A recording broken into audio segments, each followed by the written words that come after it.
Smarter. I am here with my friend DJ of Silver Fox Talks, and I'm really excited for us to chat on this one. We talk about a lot of different topics on podcasting smarter, but in today's conversation, we're going to be talking about how to make your podcast accessible. Really thinking about podcasting for all audiences, creating content that everybody can enjoy from all different walks of life here. So, DJ, thank you so much for joining us today. Great. Thank you so much for inviting me on the show. And I'm just excited to share and talk with you. So thank you so much. Absolutely. Now, before we begin, I like to give our guests the opportunity to give a little bit of background about who they are and what they do. So please, I'd love for you to introduce yourself and tell our audience a little bit about your background. Absolutely. Well, my name's DeeJae, and I've been a social services most of my life. I went to college and got my bachelor's in psychology. I was in the Air Force, so that's what really helped me pay for school. Love my country. So I was able to get my degree in psychology and pursue social services for over 20 years. I've worked with all kinds of mental health, disabilities, individuals with various traumas and issues. And so that's really kind of what got me to where I was at on creating my own show, my own podcast about mental health, disability, and trauma, and really just raising awareness and advocacy, advocating for those individuals. And then I just started to realize as a content creator how hard it was having that mindset already coming in, saying, I want to work and I want my work, my content, my creations to be accessible to everyone. I want people with visual impairments to be able to, consume it. And I want people with hearing disabilities and hard of hearing and deaf community to be able to consume it. So how can I be inclusive when I start creating? And I found it was really, really hard. But I've been a disability navigator, was for a long time, and just really working with individuals with disabilities my whole life. There was just no way that I could know, being a content creator now, that I could leave my community behind. So that's kind of where I ended up here, making shows, producing, doing remote production, and just really creating content for everyone. Sure. And first and foremost, thank you for your service, by the way. I always want to put that out there to anyone who has served. So thank Thank you you. first and foremost for that. Absolutely. And I think when we talk about creating content, just whether it's a podcast or whether it's any kind of content, I think a Mhm. lot of people think that because it can be video or it can be audio, automatically there's already a built-in accessibility, right, for a lot of these platforms, especially because when we think about, the podcasting medium or we think about visual mediums, all of these things have different things built into them already, like automatic subtitles or different things. But like you said, it's interesting to note that there's still a lot of work to be done in the what I would say is the evolution of creating more accessibility here. So we're going to dive into a bunch of different points as well. The first thing I want to ask is, with podcasting being a relatively new medium, and with many new mediums, there's usually this period of evolution, like we were just talking about, and making sure that we can have access to all of them. In your opinion, and with that being said, what does accessibility mean to you? That's a great question. And accessibility is one of my favorite things to talk about. It's one of my favorite things to really encourage others to consider when they're creating, my fellow creators, my fellow podcasters, my fellow streamers. So, really, I try to help them and give them pointers, even in my own work, and want to leave that impression that, hey, is what you're making, what you're doing, what you're creating, can someone with a visual impairment consume it? Would they be able to, their screen reader, to help them out and be able to understand what you just posted or what you just published or what you just shared? Or for hard of hearing, would they be able to understand that material that you're putting out there, all that hard work, you're leaving out a whole community? So understanding that a hard of hearing or a deaf person, how would they be able to enjoy what you just created and made? It's that. So accessibility really is just considering that on the forefront as well. That's just a really another important point, is you don't wait till the end. You don't wait till oh gosh, I'm about to publish, now what do I do? Really something that we should consider from the beginning and the get-go, and as we're creating it and throughout the process, and as we're editing it and producing it and really refining it before we get it out there for the world to see. I think it's really important that we consider that, is asking ourselves in our processes, Is this going to be an inclusive product or episode or whatever at the end? Certainly. And I think that even podcasters who are just starting or content creators who are just starting, we often Yeah. talk about ideation. We often talk about what do you want to create content about? What are you passionate about? We talk Yes. about things like that. We talk about things like album artwork, podcast artwork. We talk about who is your target audience. But I think in that also, especially now when we have so many different mediums available to us, I think we can also include in what ways do I have to consider accessibility for my different audiences. I think that could even be something that content creators think about, like you're saying, right at the get-go, because we often think about the creative side, right? We often think about, okay, cool. When someone comes across my podcast, what do they want to, what do I want to show them, right? If I'm doing a podcast about sports, what sport is it? Do I want a football on there? Do I want this? Like those things are, I think, cool for us to consider as a podcast creator or content creator. But we don't often think about, okay, cool. Now that I have this content, how can I then get it into not just more eyes and ears from a promotional standpoint, but how can I really include everybody in there? I think that's a really important point to bring up just right from the get-go. How to start a podcast, Yeah. podcast ideation, and then what considerations do you have to think about in order to bring everybody into your environment? Yeah, and just to add to that, really, as you're in that creation, in that like thoughtful stage, in that resourcing stage, I always share with anyone I'm working with or coaching or helping, really assisting through these kind of creative processes. It's really about your software, knowing what you're using. Does it have that accessibility tools and integrations in there? You have to use a third party. Do you know how to use that third party? If someone was to approach you and say, hey, I want to be on your show, your episode, and they have a great story, and maybe they're hard of hearing or visually impaired, you didn't know it, and then you're in this situation, um, you know, it just it just leaves you in this. So get to know your software, get to know before, start planning ahead. And how is this software going to be inclusive? Is it going to help me create transcriptions and SRT files? And is it going to have captions in there? So I don't have to go find uh-ohs at the end. We're about to publish and now I got to upload it through some other software and then download that, get that, SRT file, then upload it over here, even if they have it, or maybe you've been working on a platform that doesn't even give you that option. And now you're like, crap, I'm 20 episodes, however many episodes in, and now it's like, now you got to backtrack. So yeah, as we're kind of making this move and we're learning more about accessibility, it's becoming more prevalent. It's obviously in the news, it's hot on the attorneys, language. It's really a lot of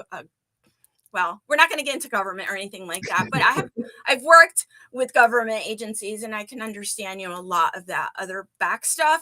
So really, as that moves into content creation, and I guess I'm thinking, right, with that mentality in the back of my head, with somebody, do I want a lawsuit? Hell no, I do not want a lawsuit, right? Nobody Because wants a lawsuit. nobody wants a lawsuit, right? And you don't want to get to that point either. Nobody wants to be on the news or have, they Google your business, they Google your organization, and something like that comes up as a lawsuit because, and so we want to again include it and consider it in the beginning as we're making our creations, what we're using already. Go back and start looking at what you're using now, understand do you know how to use Otter or Rev? Like, do you have these kind of other things ready to go? Do you know how to use them? Zoom, have you started the captions? Do you have those whatever you're using? I use Restream, I've used StreamYard, I've used I've been on Podbean. So I'm constantly looking to see other softwares too that really do a great job, Descript, right, for really processing and getting those files, and at least now because it's important. It's really super important. So no matter what kind of content, I always encourage to know what you got and know how to use it, and make sure you're using it to the best of your ability. Know those really accessibility integrations, and be the best content creator you can be. Absolutely. And it can even be something as simple as, because you brought up when you're reaching out to somebody, right? Where a lot of content creators are doing interviews or they're doing hosting opportunities. There's a lot of podcasts that I know and a lot of content creators that when they send out their initial emails to people to interview, once they say, hey, I'd love to do this, they ask a lot of different things like, hey, just for both their sake and for the best experience. Hey, what kind of gear are you using? Just so I know. And then Great. in that, you Mhm. can go ahead and include things like, are there any accessibility needs that we should be aware of to Absolutely. make it a better experience for you? And even if somebody, let's say, just has a preference, it makes it that much Yes. easier for them to be comfortable. When we're creating content, we want to be able to cater to everybody. But even if it's something where you can just create a mode to where someone is just even more comfortable being in that environment, then there's so many different tools, like you said, that are available. Even with us, we had a lot of content that, once we started seeing that platforms needed, that there was a need to be able to create Absolutely. SRT and transcript files, we have that baked into Podbean now. So people who are hosted with Podbean can Yay. leverage that. So it's And definitely that's great. Yeah. Exactly. And it's so important. And I'm glad that companies are really understanding, like, okay, this is important. We got to get our teams on this. And really, you said something else and it came to me while you were just talking there. Oh, options, right? yes. Giving your guest options. How do they want to communicate? And putting those questions, do you need any accommodations? How can I accommodate you best? If there's anything else you need, giving them that option, that blank space. Um, and just again, options on how to communicate. Would you prefer this platform, and just being more flexible, that way it's just more comfortable, and again, that puts you as more of a inclusive. It's kind of and it kind of puts you out there as, all right, someone that I can actually work with, and Right. they're going to understand, and then they're not going to, I guess, go into that judgmental, or it's a lot of frustration. And then once that frustration builds, you know how that can be. And an interview can go a little bit south quickly. So it's really making your guests comfortable. And that's one absolute great way to make your guests super comfortable and bringing them in that onboarding process, without, just giving them that autonomy to share, and you being receptive and listening and more of an active listener in that sense. So it's great. I'm glad Absolutely. that we're all doing that. We all should be including that kind of in those questions if we're sending out. However, we're trying to gather that information on our guest for our guest. Certainly. And now let's kind of talk a little bit about that too, because, when we're talking about bringing somebody in, when we're talking about having somebody as part of our content creation, right? Introductions have become more and more important when it comes to accessibility and inclusivity. What are some basics in regards to introducing people, and what practices can we incorporate? We talked about a couple, but in your opinion, what other practices can we incorporate to make it an even more inclusive experience? Wow. Well, one of my favorites, and one that I speak a ton of, then I really try to encourage so many other creators as we're collaborating, is visual descriptors, visual description of yourself, right? So if we're doing an audio podcast, talking what we appear at the setting we're in, right? So, hey, I'm DeeJae. I'm a Latina with olive skin. I'm a brunette. I've got silver hair that gives my name Silver Fox Talks. I have a big smile. I'm wearing red lipstick, brown eyes. And today, I'm wearing a white shirt, and I'm in my background has positive affirmations. So that right there, a 10-15 second visual descriptor, really just memorizing it. You kind of generally don't really change in appearance too much unless you love changing your hairstyles, something like that. But it gives that visual description of what you appear like, and adds that extra sensory to your podcast, gives the auditory listener extra, right? Information to be able to create. And you're creating that environment. And that's something also that I always talk about, is when you want to create that environment, when you're really setting the stage kind of for your show. And I think, it's something that you want to, again, it shows how inclusive you are, and it kind of opens that door to say, hey, I really want to support people with visual impairments. Here's a visual descriptor. And oftentimes people don't want to share things like that, whether they have a disability or not. So it kind of just, that visual descriptor is just one of my favorites. We've had so many conversations on that, but really, honestly, my take on it is 15 seconds or less, 10 seconds. Like, it doesn't change. John, you'll start practicing yours and you'll have yours down, and it'll be Sure. super quick and easy. And it just, again, it enhances the experience, not only for the listener, but it enhances your brand, right? Can't Yeah, beat that. absolutely. I think that also, if we think about one thing that I thought of when you started talking about that was, I remember when in high school and even in college when they were discussing like creative writing. You know, I know it's Mhm. going on a little bit of a different path, but I remember they would say that some of the best authors in the world wouldn't just write the dog walked down the street. It would Right. be they would describe the dog, they would describe the color, they would describe the snow on the ground, they would describe, Absolutely. like what kind of environment was around them because it makes it, it was a little bit different. But what you're trying to do is you're trying to paint this picture in the space and the medium that you have. If you're standing there and you have the ability to see what's going on around you, then that's great. But sometimes, like you said, you may have people that have different needs for that. And, being able to take from like that literary idea of being as descriptive as possible in different mediums can be extremely helpful. And, you know, I, Absolutely. I want to kind of put it out to our audience too. This doesn't just have to be in your introduction episode. You don't have to just Mm-mm. have episode one and go into these visual descriptors. You can have these, and you should, throughout different episodes here too. And you can invite your guests if you have them to say, hey, if you want, this is something that I do. It really helps the experience. We're bringing more people into being able to enjoy the content. So if you want, Yeah. here's some bullet points. And I think that there's a lot of educating that we can do around that as well.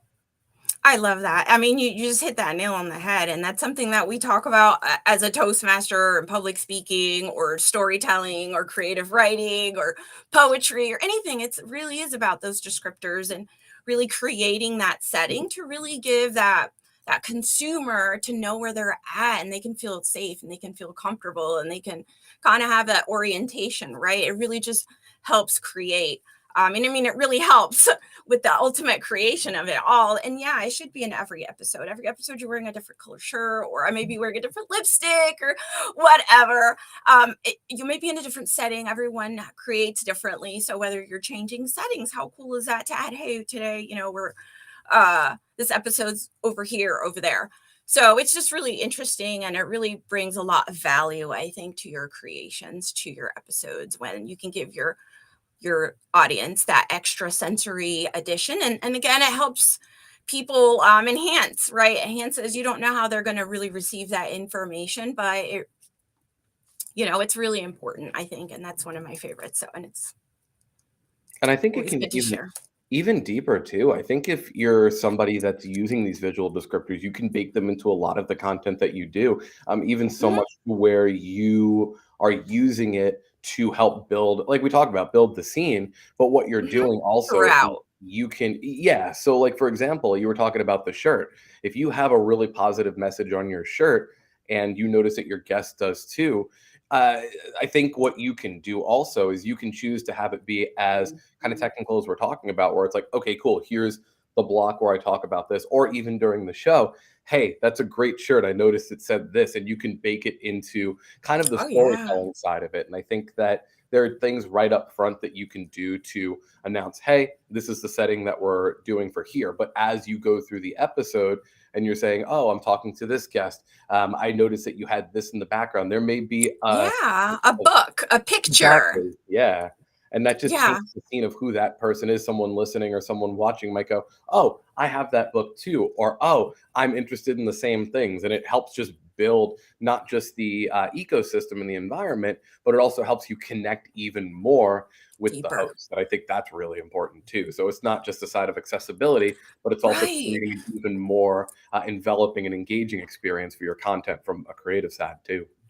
Oh yeah, and that's happens in multiple occasions. So again, that I think just going back to like, I don't know if we really talked about SRT files or those written No, we're going transcripts. to. We're going, Yeah. okay, then I better not get ahead of myself. But again, like when we talk about that, that will show up again in that conversation. Well, let's actually jump into that too, because the next Okay. question I have is really going to be talking about transcripts and subtitles here. So, how Yeah. important are subtitles for a podcast and why? It's such an Subtitle. open-ended question, but I Oh, I mean, it's so know important. why. The why are they important? Again, aside from accessibility, we know accessibility is very important. It should be important. It's becoming more important, more prevalent. Again, like I said, so captions. Listen, everyone loves. Not everyone. I shouldn't even say everyone. A lot of people like captions. Okay, there's multiple reasons. Number one, captions kind of allow for the viewer to stay on longer, right? Extend your viewership if Right. you're doing like, so we know that captions do that aside from being inclusive. Even Instagram now, they've included automatic captions, so that's Yeah. great. Restream, they recently had finally with LinkedIn, and they got the captions. Yay for captions. Now, I will say, I wish they would make it automatic instead of you having to click the button. Like, again, that right there, like, you have to click the button to make sure the captions start rolling through software, instead of having that software already make it automatic and really putting it on the person. Now, I will say this: we want our software to be as accessible and give us as creators that option, but at the same time, we want the consumer to have the option too. Certainly. So when I say things, I don't want it to be like it should be one way, because that's not the, but I always go back to having the options. That's just the safest way. So you have the options for captions. And I prefer them automatic in the sense where they're there and you don't have to trigger them as a creator, but they can be turned off if need be, and they can be adjusted, right? The caption size, the placement, stuff like that. So I think that that's important. Having captions and having software, and then knowing, again, going back to that software, knowing if it's there, knowing how to use it when you're creating and you're selecting what you're going to be using, and platforms that you're going to be really investing on, understanding, and that they have that. And then but going back to the captions are just, again, it enhances the experience. I think that we all understand that they're, with the numbers the way they are, meaning in the sense of people with disabilities, people that really don't really share types of disabilities that they have, and that's a whole nother conversation. But as creators, we should be considering and having that on the forefront, again, as we're creating, to give the option to the audience, to the consumer, if they want to use the captions and if they need the captions, without doing the runaround. I've had to do the runaround to use third-party software, and that, and that's money, and that's a whole nother conversation, is the financial barrier, that to communication, or just something that should be so, communication, right? Communication is something that, and everyone should have access to communication. So again, thinking of it from that human perspective, and again, I guess this is where my advocacy comes from, but really from that human perspective of anyone, even a person with disability that really can't see it, but has a screen reader to assist them to consume it, are we considering them too? So, but captions, again, for the hearing impaired that can't hear your content, and have that available, even if it's an auditory, or again, providing a full transcript, is so important. Giving them the option of how they want to consume it. And not everyone with this disability has the same disability, right? There's so many different levels of impairment of the hearing or a visual impairment. I mean, it's just so diverse in itself. So the best way is just to make sure you're having options for them to consume it, whether it's auditory or through reading it. So, and yeah. And kind of to the point too, I like that you talked about that even people with accessibility needs might have different levels of such. You may have somebody that, for example, really does benefit from having both happening simultaneously, one thing to reinforce, and I think it's really important too, because especially when we think of podcasting, we think of it as a very auditory medium, right? Something that you're listening to. But I think that the podcasting community, especially in 2022, of the time of this broadcast, is starting to see, there are people that, like us, who have the Podbean podcast app, where transcripts and subtitles can run right on the listen back experience in the app. Apple Podcasts has transcripts that you can search. There's a lot of different needs that are now being spoken to and about, and are being integrated with these different technologies that might not have thought about it before, because the medium is such more audio based. But it's important too, like you said too, because you're talking about the different ways of communication. You're talking about sometimes a financial barrier of communication also. One thing I've really liked as it comes to mobile devices, and I always talk about mobile devices, I have a bit of a background with being a technician for those in my previous life. But with those, it's like every time you start seeing new updates come out, I think a lot, especially Apple, is really Yes. good with saying, okay, cool, like you had text messaging, now you have this, now you have this. Just the other day, I went to send a text message to somebody, and there was an option to translate what they sent back. And I'm sitting there going, that's built right into the phone. And it's 2022, something like that. When we think about inclusivity, we can also think about different cultures. It doesn't just have to be for those with accessibility needs. It can also Right. be for those that, Oh, speak, yeah. Language. and things like that are now built into mobile devices. I think is absolutely just, it's a marvel to see that. And then some closed caption services will say, you know what, we'll try to take that and we'll try to translate it too. So everybody's trying. There's all this AI going on, but it's like it's not just one step. It's not just one piece No. of it where people are just like, okay, cool. We have to try to focus on this. It's everybody's going, well, what if we did this? And what if we then, in this technology that you currently have, are able to do this? Oh, now we have the ability to. It's just really cool to see all of that going. And like you said, with the transcripts here, it's because the subtitles. Sorry, it's becoming Oh, such a yeah. way that people can have more people find out about their podcast, and also they can create that experience for all people to be involved. It follows into the next question we have here too.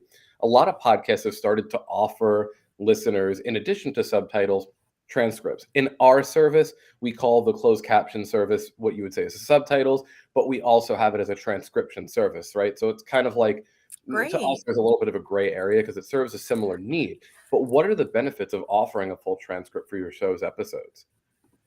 Oh my goodness. Listen, I love full transcripts.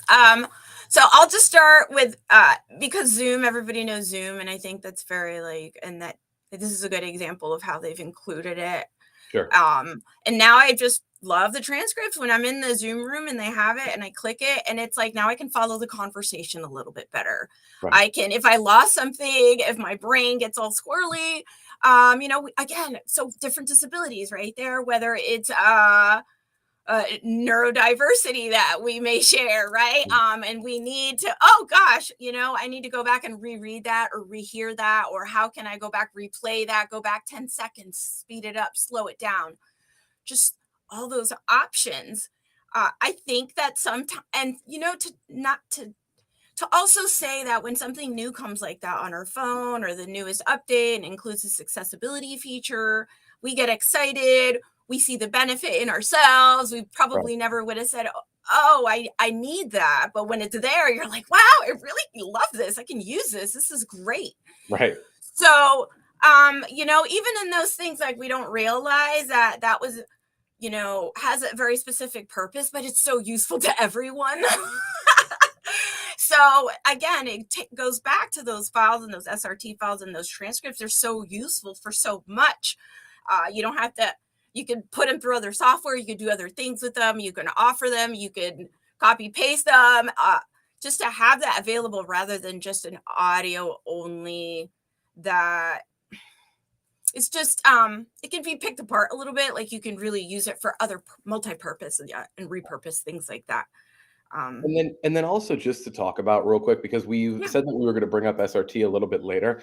For those yeah. who are unaware, SRT files are the subrip files that basically are the subtitles or the transcripts of your podcast. They actually have timestamp information in them Yes. too, so that if you're running it Right. through something on like YouTube, for example, or you're running it through Podbean, and your podcast has the subtitles, it's going to line up exactly with the words that are being spoken or the video that's being played back. And there's a variety of different software that give Yes. you the capability. Like even our service gives you the ability to Yeah. have that baked in.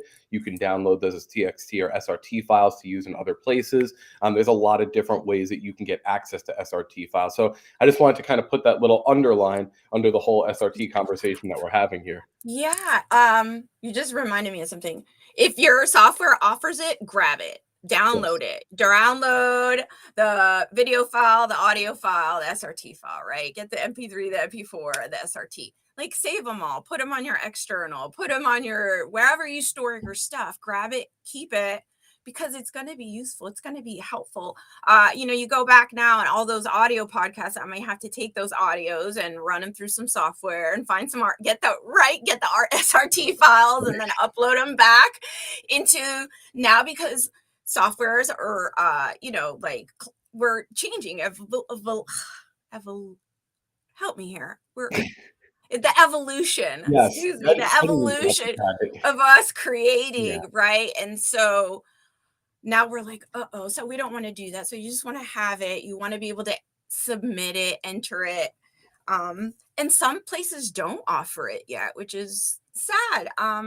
So I'm hoping that some of those softwares do really start providing you an SRT file when you record something, and you have like this, like we record our interview today, and it'll give you your speaker files. Hopefully you get your speaker 1 and your speaker 2. And so sometimes you get both files, one for each speaker. I mean, you really can go deep.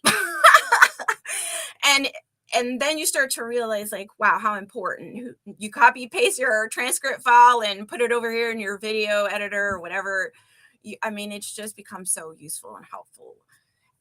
And you can use that for presentations, workshops. It gives you, it might even give you, what do you call those? Testimonials. Like, you just never know what you can catch in the chat or in those kind of files and say, wow, I missed that, right? I was so busy producing, creating in the interview. I missed that. And that's a really great point. It gives you an idea. It pushes it forward into more creating. You gather information, data, analysis. Like, there's just so much we can do. So, let's talk. And I wanted to say, when I know I get so excited about this, I wanted to say, and this goes back to previous part of the interview, is when we have those files, the metadata, like all that data that we're now adding into the SEO that they can find, that Google will be like, text files, I can read those. I can't read a video file. I can't read an audio file. It's a text file. It will, bots, spiders, everything will come crawling all over it. So you've just increased your searchability, right? It maybe not have been intentional and you didn't really think about it. But if you realize, like, wow, me just doing it here and putting it over there, it might create your exposure, your audience grows, you get more, more leads, you get more, what is that, inbound, like people find your website a little bit more, your program or your series or your podcast, like, so it just continues and you don't even realize it. So I guess that's what I wanted to say earlier before I said it, because I said it now. But I think it's a really important point too, because with all of these different ways that we're talking about accessibility, they open up way more ways, like you said, for searchability and creativity.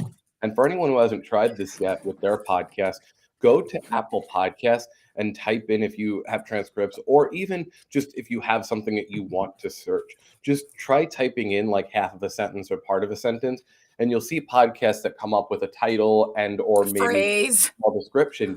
But then you'll see this quotation marks for some of them, where these podcasts have, let's say, said that line or something close to it in there. So it's one of these things that, not just from an accessibility side, but from a content creator standpoint, the business side.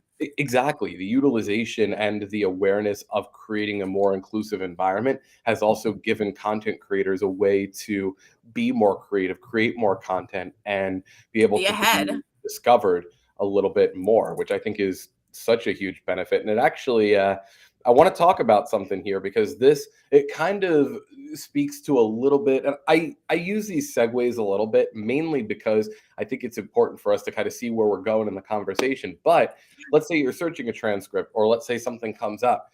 There's a lot of different content out there, both video, podcasts, and some things that might not be proper for a certain audience, let's say. So we're going to talk a little bit about trigger warnings, because this is something that we've talked about and heard from a different podcasters, and there's some different opinions on where to draw the line. For example, if your episode is for kids, or has triggering content, or is genre specific. I myself, I am a fan of the horror genre, so obviously some of the content that might be in some of those podcasts might not be suitable for all audiences, right? Correct. So there's a lot of different content and a lot of different ideas as to how we should approach trigger warnings. And I think that this could be part of it. What have you experienced in regard to trigger warnings, and how is it best to go into incorporating them on your podcast? Wow. Great question, and another question that I get super excited about. So here we go.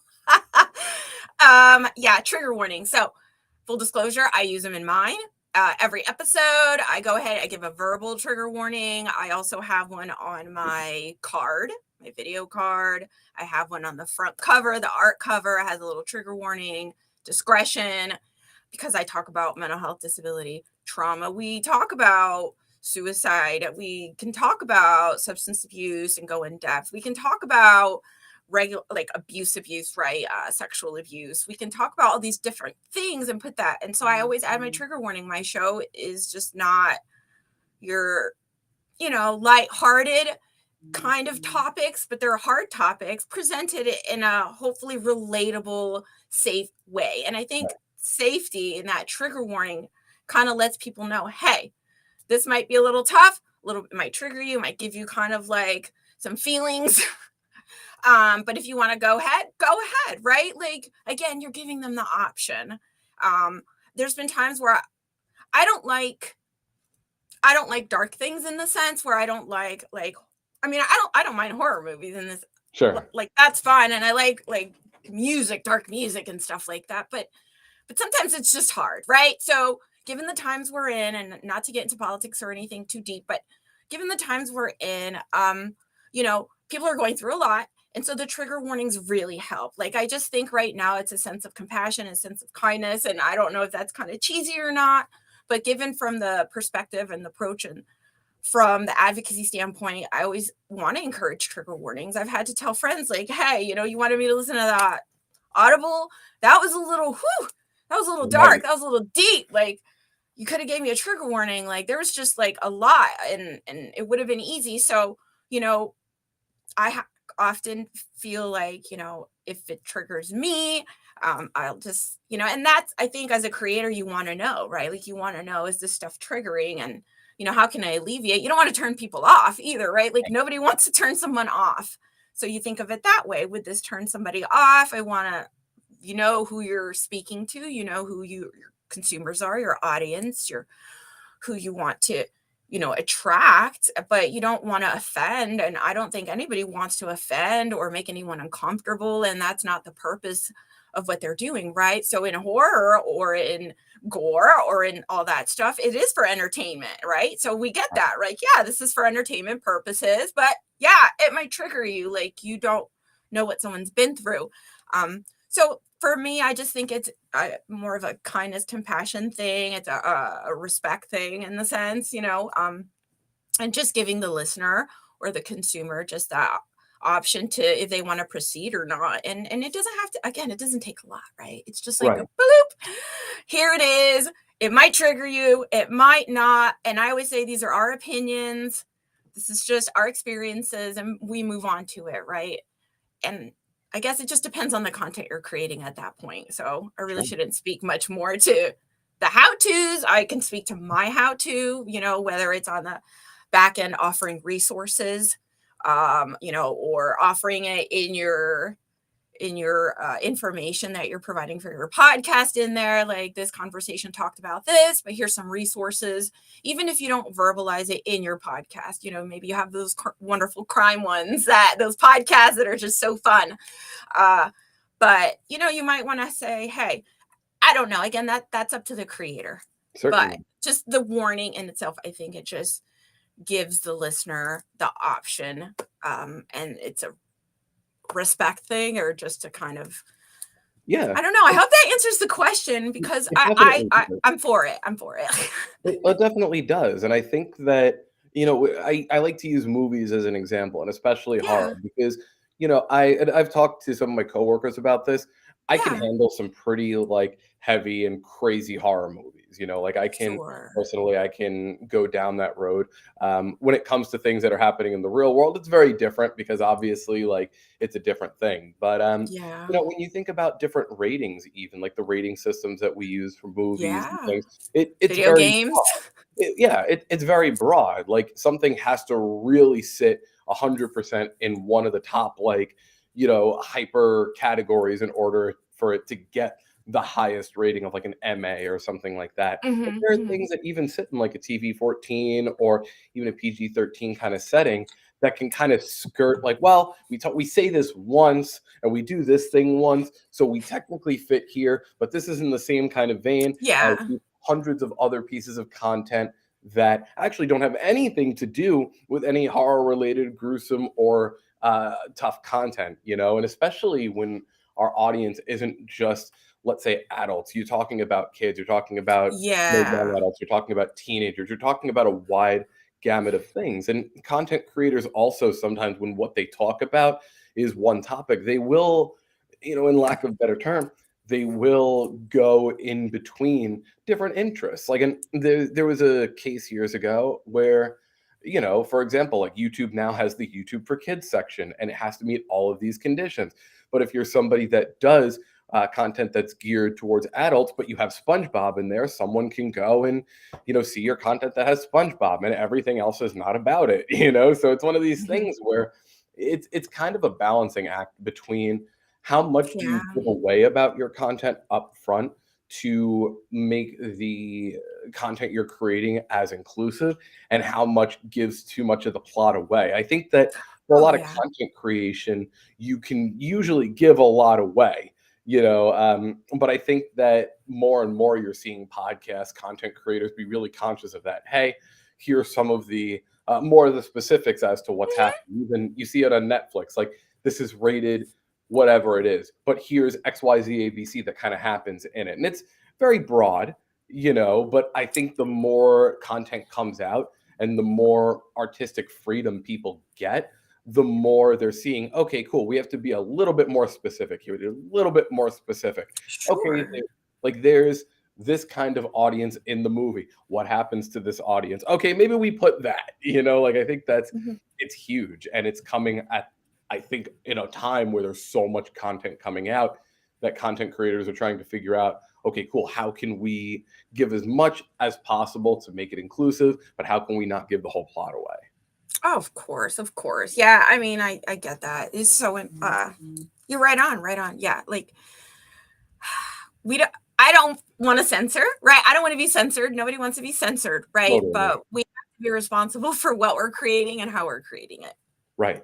And I love And that too about the responsibility, because the responsibility, again, like when we are creative people and we have so many tools at our disposal, I think a lot of times that gets lost. A lot of times it gets like, well, I am a person who can just put out the thing, right? It's just such a broad statement. But like you said, there is a responsibility, but not just from accessibility, but also saying, well, I'm the person behind who's putting this out. So I have to be responsible for different levels of what could happen, and being able to use, like what we talked about earlier with the visual cues and talking about the trigger warnings. Again, these are just ways to make it a better environment. right, safer area, people know what to expect to a certain degree. It empowers the consumer to kind of get through your content the way they feel most comfortable, right? Giving them options to go different places to get whatever they need and keeping it simple. I like to talk about, nobody wants to jump five clicks, five hoops to get somewhere. Right. So just keeping everything really nice, clean, simple. One thing we didn't talk about, and as podcasters, is our language, maybe slowing down our language, maybe understanding those cognitive differences that we share, and that maybe goes back to storytelling. But again, that's accessibility in itself. Maybe if we start to understand our own languages, what we're saying, how we're saying it, and that goes to responsibility as a content creator. And I've talked about this too. We just haven't talked about it yet in this podcast. Right. But I do always kind of say, we're in charge of what we're doing and how we're doing it, what we're presenting, and you shouldn't put it on someone else to kind of be put it on them to kind of deal with it, right? So if the trigger warning wasn't there and now they're dealing with the, oh god, that caught me off guard, I didn't like that, that didn't feel good, I'm Right. turned off and I'm moving on. And or if they can't hear it or see it, right? Or if the language, right, like they can't really like understand it, or um it's just so important, I guess. I think it just to be the way we do things, and we have to take ownership. We have to be responsible with what we create and what we're putting out there. It Certainly. really falls on nobody else. Right. And And to put it on someone else that is, again, struggling, I guess, or having a difficult time with your stuff. Like, I don't right. know. Absolutely. And I think again, like when we do talk about, especially in podcasting, where there is such a there is a low financial point of entry with a lot of people. You know, you can start a phone, or you can start a phone, you can start a podcast right from your phone, right? Yeah, yeah. So I think when that comes, a lot of people just go, "Oh, I want to create today. Here we go." It's less, like you said, more of the it's less of the consideration, which is starting to take a great turn towards people thinking about more of that before they hit the record and publish buttons. But it's exactly like you said. It's kind of like this culture shift. It's more of, okay, now that you're putting stuff out, everybody can do it, or a lot of people can do it. So in that way, what can we do as content creators to make sure that we're creating the best environment instead of just hitting record and then, like you said, telling people just to kind of deal with it? Like, okay, this is what I'm putting out there. I mean, you didn't say it as bluntly, but I did, right? Yeah, yeah, So yeah. No, but you're picking up what I'm putting down. exactly. Yeah. I'm putting out the content. So now you got to deal with what I'm doing. No, it has to be the opposite. This is the content I'm putting out. It's designed for this audience. And here's what we can do to make it a little bit easier for you to digest and just kind of give you the heads up as to what's going on. The last thing we're going to talk about here is really just about the visualization of the industry and where we're going, the broad industry of creators, right? As the industry changes and grows at such a rapid pace, what are some trends that you see that may be in our future as the industry and technology evolves? And what can we do Mm. to make sure our podcasts remain inclusive and accessible for all audiences? It's kind of like a nice little bow on top of the whole thing, even though this whole conversation, I think we really opened up a lot of opportunities for people. Yeah, no, I mean, I think everything we shared are valid ways, really important ways that we can start now. We can start changing, considering what we're doing. And I always like to, say, and I heard this from somewhere else, so it's not mine to keep, but it's progress, right? Over perfection. So the little steps that we're taking, the habits that we're forming, doing it on the front end, and then knowing, right? Once the process is in place, the process is in place. Right. Once you've gotten, you know how to get that SRT file, once you've hit the record and you know you're going to be able to get it and you know what, saving it, doing with it, moving forward, you get that visual descriptor down. Now you can help your guest. You got your sense of tools, you know what's in your toolbox, you know what you're working with, you know how you can begin to accommodate your guest or your listener or your audience. You start to become more familiar with the software, and it's just like anything else, it speeds up. Like, it's not going to take as long. Right. Eventually it's going to just become kind of second nature, and you're going to be like, yeah. And then, again, it's putting us on the forefront. It's putting us on the, oh, okay, like these podcasters, these creators are really like accessible and are really like on the forefront of how, what they know, what's up. They know how to be inclusive. They're setting the example. And I think part of what we do as creators, whether it's podcasters sharing information, entertainment, but we're also like, there's a leadership in there. There's a sense of, you are a leader, you're an influencer in some capacity, and you have to accept that. And again, it goes back to responsibility. But you're taking what that medium you've chosen to create what, and you've put so much into it. I mean, this is just uh, a really great way to push yourself forward, to make your brand that much more accessible to everyone, that much more respectable, and a quality, right? Like higher quality. So who doesn't want those things? And then all the things that we kind of talked about that fall into play once we start implementing some of those accessibility practices, that you start to get maybe more searchability on this end, or you've got some new leads, or you've got some new listeners, some new fans, because now they can access your content and they really enjoy what you're putting out. Because if you're talking about, we're going to loop this back to a sport or something like that. I mean, people with all kinds of backgrounds may like sports. So you want that sports podcast to be accessible to all the listeners so they can consume your amazing sports podcast. Absolutely, yeah. And it's interesting too, because I think a lot of people, it kind of goes into a variety of camps, right? Someone Yeah. that's starting a podcast now, I think has all of these resources available, to search out, or with, like Yeah. you said, a lot of these companies now exist. Podcasts that may have started at the advent of podcasting, they may have just been like, okay, cool, here's the content. And over time, they're making these small little adjustments, but there's always that little growing point, right? Where it's kind of like what I call the awkward hair, right? So if you have Love like that that. kind of haircut, you're like, I want to grow my hair out, but there's this little point where it's just, no, like this isn't going to work for me. I'm going to wear a hat for 6 months. Like there's that Love kind of that. point where you make the decision of either I'm going to keep my hair short or I'm just going to grow it out. And I think sometimes podcasters get caught in that awkward hair moment, and they're like, okay, now I got to do this, and now it's just more work. And then that either A, they go, you know what, let's do it, or B, they kind of go back in the other direction saying, what I'm doing is fine for now.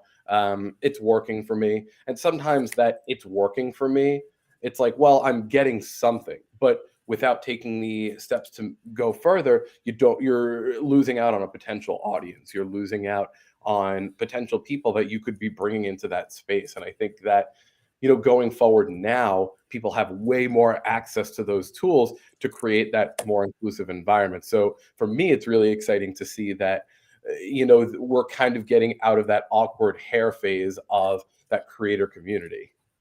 Yes. Yes. And so, yes, I think it's fantastic. Now more people are understanding that kind of mindset of I'll do it later or I'll get to it some other time is really what has kind of,